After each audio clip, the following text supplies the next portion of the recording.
Hello दोस्तों, स्वागत है आप सभी का आपके अपने YouTube channel BK hi fi study में। दोस्तों, जैसा कि आप जानते हैं कि हम मोस्ट 1000 इम्पोर्टेंट क्वेश्चन की सीरीज लेकर चल रहे हैं और आज उसका पार्ट 5 है। आप दोस्तों किसी भी एग्ज़ाम की तैयारी कर रहे हैं, ये प्रश्न आपके लिए बहुत ही हेल्पफुल हैं क्योंकि ये प्रश्न बार बार रिपीट होते हैं और मैंने वही क्वेश्चन सेलेक्ट किए हैं जो आपके एग्ज़ाम के लिए हेल्पफुल हैं। तो आइए हम वीडियो को शुरू करते हैं। पहला क्वेश्चन आपके सामने है, नालंदा विश्वविद्यालय की स्थापना किसने की थी? तो कुमार गुप्त ने नालंदा विश्वविद्यालय की स्थापना की थी। दूसरा क्वेश्चन यहाँ से बन सकता है कि नालंदा जो विश्वविद्यालय है इसको नष्ट किसने किया था? तो कुतुबुद्दीन ऐबक का सेनापति था वाख्तियार खिलजी। तो वाख्तियार खिलजी ने इसको नष्ट कर दिया था। नेक्स्ट क्वेश्चन आपके सामने है, धावन सोडा का रासायनिक नाम क्या है? इसका रासायनिक नाम होता है सोडियम कार्बोनेट। देखिए, धावन सोडा का रासायनिक नाम सोडियम कार्बोनेट है। इसको हम Na2CO3 के नाम से भी जानते हैं, Na2CO3। और बात करें दोस्त, इसको वॉशिंग सोडा के नाम से हम जानते हैं। इसको हम वॉशिंग सोडा के नाम से भी जानते हैं, धावन सोडा को। नेक्स्ट क्वेश्चन है, भारत की सिलिकॉन वैली किसे कहा जाता है? कई बार एग्जाम में क्वेश्चन रिपीट हुआ है कि भारत की सिलिकॉन वैली किसे कहा जाता है? तो बेंगलुरु को भारत की सिलिकॉन वैली कहा जाता है। नेक्स्ट क्वेश्चन है,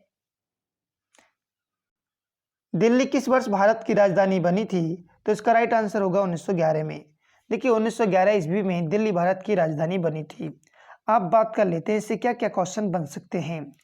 क्वेश्चन ये भी पूछा जा सकता है कि 1911 से पहले भारत की राजधानी क्या थी? तो वो थी कोलकाता। क्या थी? कोलकाता।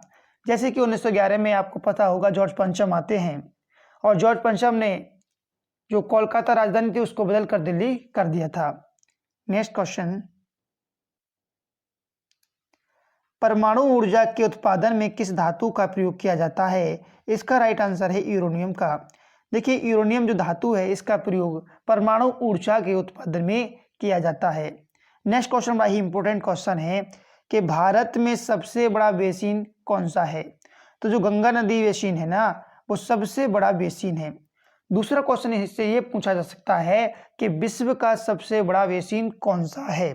तो वो है अमेजन नदी बेसिन। अमेजन नदी बेसिन विश्व का सबसे बड़ा बेसिन है, ये भी याद रखिएगा। नेक्स्ट क्वेश्चन बड़ा ही इंपॉर्टेंट है, विश्व की सबसे बड़ी ताजे पानी की झील कौन सी है? वो है सुपीरियर झील। देखिए, सुपीरियर झील विश्व की सबसे बड़ी ताजे पानी की झील है।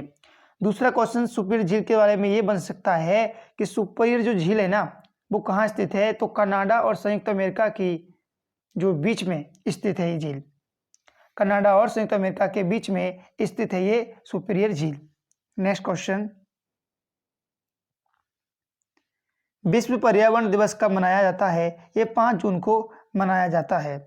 विश्व पर्यावरण दिवस 5 जून को मनाया जाता है, ये याद रखिए। 2-3 क्वेश्चन बड़े ही इंपॉर्टेंट होते हैं।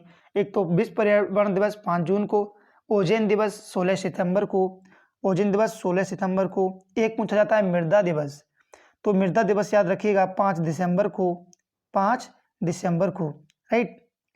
नेक्स्ट क्वेश्चन है, वह उपकरण जो प्रकाश को उसके घटक तरंगदैर्ध्यों में अलग करता है वह क्या है? तो वह इंटरफेरोमीटर है। देखिए, इंटरफेरोमीटर क्या करता है? जो प्रकाश होता है ना, उसके घटक तरंगदैर्ध्यों को अलग अलग कर देता है। नेक्स्ट क्वेश्चन, दोस्तों वीडियो अगर पसंद आए तो लाइक करना क्योंकि सभी क्वेश्चन बड़े ही अच्छे क्वेश्चन है। डायनेमो किस ऊर्जा को किस में बदलता है? तो याद रखिएगा, डायनेमो जो होता है ये आंतरिक ऊर्जा को वैद्युत ऊर्जा में कन्वर्ट करता है। नेक्स्ट क्वेश्चन बड़ा ही इंपॉर्टेंट क्वेश्चन है और इस बार स्टेनो में पूछा गया क्वेश्चन था ये। मॉन्ट्रियल प्रोटोकॉल का मुख्य उद्देश्य क्या था? ओजोन परत का संरक्षण करना मॉन्ट्रियल प्रोटोकॉल का मुख्य उद्देश्य था। इसके बारे में हम जान लेते हैं। देखिए, जो मॉन्ट्रियल प्रोटोकॉल हुआ था ये पहली बात 1987 में हुआ था। अब हुआ क्यों था ये भी जानेंगे। देखिए, ओजोन परत का जो नष्ट करने वाला होता है CFC, जिसको हम कहते हैं क्लोरोफ्लोरोकार्बन, को रोकने के लिए 1987 में एक अंतर्राष्ट्रीय समझौता किया गया था और उसी समझौता हुआ था उसी समझौता को हम मॉन्ट्रियल प्रोटोकॉल के नाम से जानते हैं। और दूसरा क्वेश्चन यहाँ से बन सकता है कि ओजोन दिवस कब मनाई जाती है? ओजोन दिवस मनाया जाता है 16 सितंबर को। दूसरा क्वेश्चन ये बन सकता है कि जो ओजोन गैस होती है वो कौन से वायुमंडल में पाई जाती है, तो समताप मंडल में पाई जाती है।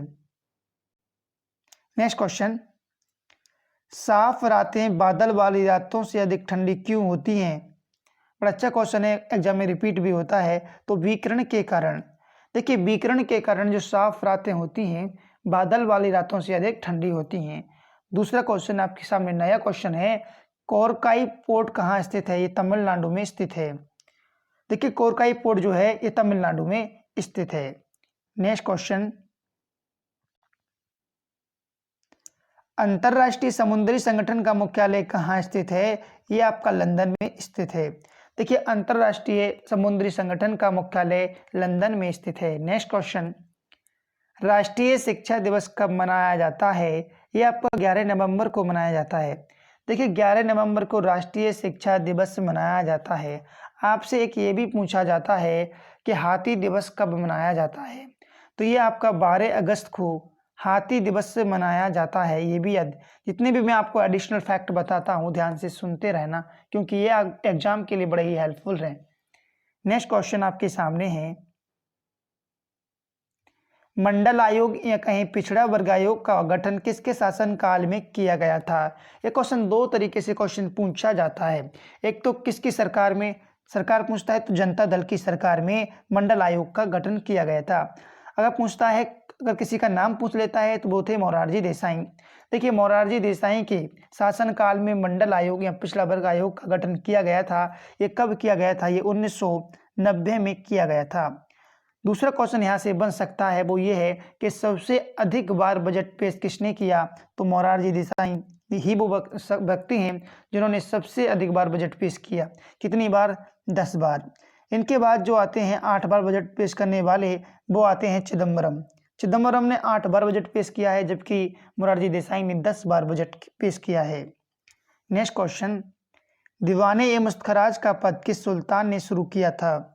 यह अलाउद्दीन खिलजी ने शुरू किया था। आपके माइंड में ये आना चाहिए कि भाई दीवान ए मुस्खराज है क्या?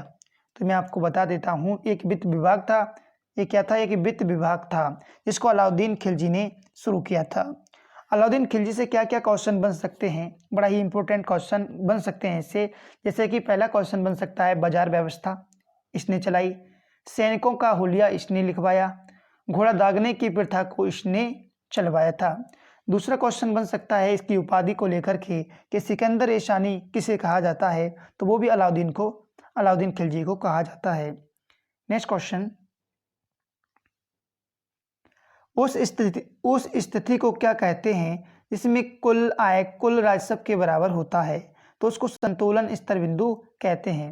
देखिए उस स्थिति को क्या कहते हैं जिसमें कुल आय कुल राजस्व के बराबर हो जाता है ना, तो उसको संतुलन स्तर बिंदु कहते हैं। नेक्स्ट क्वेश्चन, थाईलैंड का प्राचीन नाम क्या था? देखिए थाईलैंड का प्राचीन नाम सियाम था। ये कई बार एग्जाम में पूछा जाता है। नेक्स्ट क्वेश्चन, पर्वतों का अध्ययन क्या कहलाता है? देखिए पर्वतों का अध्ययन ऑरोलॉजी कहलाता है। राइट, क्या? ऑरोलॉजी। एग्जाम में ये भी का ऑप्शन काफी रिपीट होता है कि कोशिका का अध्ययन क्या कहलाता है? तो क्या कहलाता है? साइटोलॉजी। कोशिका का अध्ययन साइटोलॉजी। नेक्स्ट क्वेश्चन है, मैनोमीटर से प्रयोग किया जाता है। देखिए मैनोमीटर का प्रयोग किस रूप में किया जाता है ये आपको बताना है।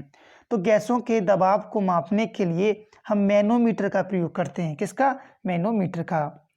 नेक्स्ट क्वेश्चन, एस्टिग्मेटिज्म को किस लेंस से ठीक किया जा सकता है? सबसे पहले आपको पता होना चाहिए कि एस्टिग्मेटिज्म है क्या। जैसे जिस व्यक्ति को धुंधला दिखाई देता है उसी को हम एस्टिग्मेटिज्म बोलते हैं। और इसको ठीक करने का सबसे एक ही उपाय है कि आप बेलनाकार लेंस का यूज करेंगे। किसका? बेलनाकार लेंस का यूज करेंगे। क्वेश्चन सीधा एग्जाम में इसी तरह से पूछा जाएगा कि एस्टिग्मेटिज्म को किस प्रकार ठीक किया जा सकता है? आप क्या सही करेंगे कि बेलनाकार लेंस से। नेक्स्ट क्वेश्चन, कौन सा देश यूरोप का मदर इन लॉ के रूप में जाना जाता है? वो है डेनमार्क। देखिए डेनमार्क को हम यूरोप का मदर इन लॉ के नाम से जानते हैं। नेक्स्ट क्वेश्चन है, प्लान्ड इकोनॉमी फॉर इंडिया किसने लिखी थी? तो ये लिखी थी एम विश्वेश्वरैया ने। किसने? एम विश्वेश्वरैया ने। नेक्स्ट क्वेश्चन आज का लास्ट क्वेश्चन है, बड़ा ही इंपॉर्टेंट क्वेश्चन है किस पंचवर्षीय योजना में काम के बदले अनाज योजना आरंभ की गई थी? तो वो 5वीं पंचवर्षीय योजना है जिसमें काम के बदले अनाज योजना आरंभ की गई थी। अब दूसरा क्वेश्चन यहाँ से बन सकता है, 5वीं योजना का टाइम पीरियड क्या है?